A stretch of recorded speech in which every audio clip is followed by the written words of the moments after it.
Hello， 大家好，我係 Power Wine 嘅 Michael 啊。中秋節咧又就嚟到啦喎，我喺呢度咧祝大家人月兩團圓啦。希望大家飲咗我哋嘅法國波爾多金龍船康興嘅紅白酒之後咧，可以為大家帶來好運，包括 victory、luck 同埋 prosperity。今年咧，我哋嘅中秋節咧，同樣用咗呢一個嘅系列咧，去到配襯唔同嘅月餅嘅喎。今年咧，我哋特登同咗利苑啦同埋望月去做呢個 crossover， 分別有雙黃白蓮蓉嘅月餅啦，同埋兩款嘅流心奶黃月餅嘅喎。咁我而家咧就親身試下呢一個嘅雙黃白蓮蓉嘅月餅，去配襯唔同嘅紅白酒先。好啦，咁首先咧，我哋就嚟試下呢一個嘅米芝蓮推介食府利苑嘅傳統月餅呢一個雙黃白蓮蓉啦。呢個月餅質素好好，佢個鹹蛋黃真係漏油鹹蛋黃，金黃色好靚，而且個味道非常之甘香，蓮蓉好 creamy 嘅 texture， 佢個甜度唔係嗰種大家想象中太甜嘅月餅，啱啱好嘅甜度，加埋個鹹蛋黃嘅味道非常之配襯。咁始終啦，利苑都係100%香港製造嘅月餅，質素真係有翻咁上下保證。咁話明我哋今次呢個 product 咧係 crossover 咗傳統嘅月餅同埋法國波爾多金龍船康興嘅 wine 嘅系列㗎嘛。咁當然唔少得同大家一齊試下呢個 wine pairing 嘅 effect 啦。呢一個嘅 wine pairing 咧效果非常之好。平時大家食月餅嘅時候啦，可能真係冇諗過原來可以同西式嘅 wine 嚟做 pairing。其實呢一個 dry 身但係果香味比較突出嘅紅酒咧，係好好用嚟襯呢個嘅雙黃白蓮蓉月餅嘅。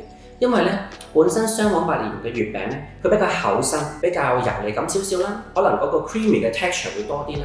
而呢個紅酒嘅單寧咧，就可以令到成件事咧喺個口腔嗰度咧，好似大家黐埋咗一齊，成為咗一個好強嘅 structure， 令到所有嘅味道啦，好有層次感咁樣喺個口中嗰度進行緊。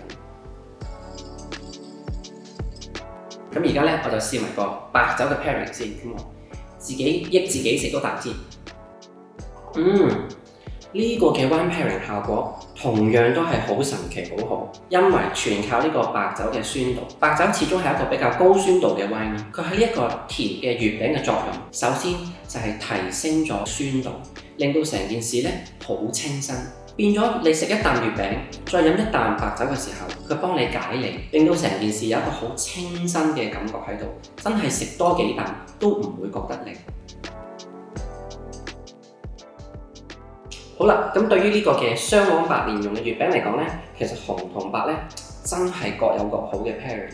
紅酒嗰方面咧，佢同月餅咧係互相提升咗大家味道嘅層次啦。同一時間咧，單寧咧俾到一個好靚嘅 structure 去 support 住啲味道啦。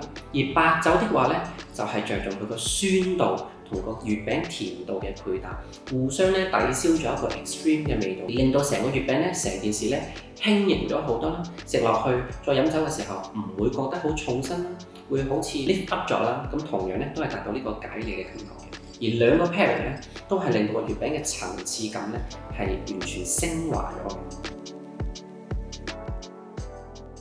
咁聽完我介紹完咁多款嘅月餅同埋我哋嘅法國波爾多金龍船康興嘅紅白酒之後咧，相信唔少嘅朋友咧都想知道咁邊度有得買喎。咁咧就可以留意下我哋嘅 description 下邊嗰條 link 啦。咁就係我哋自己嘅網站啦 powerwine.com 入邊咧就已經可以買到㗎啦。咁我哋嘅紅白酒咧，每一個都會有一個獨立嘅禮盒啦，去襯托住好靚嘅呢一啲嘅月餅盒嘅 presentation。咁所以無論係自己要啦，又或者送俾屋企人咧，都係一個非常之好嘅 option 嚟嘅喎。好啦，咁今日嘅介紹咧就到而家啦，希望下一次再幫大家介紹一啲唔同嘅 wine pairing。拜拜。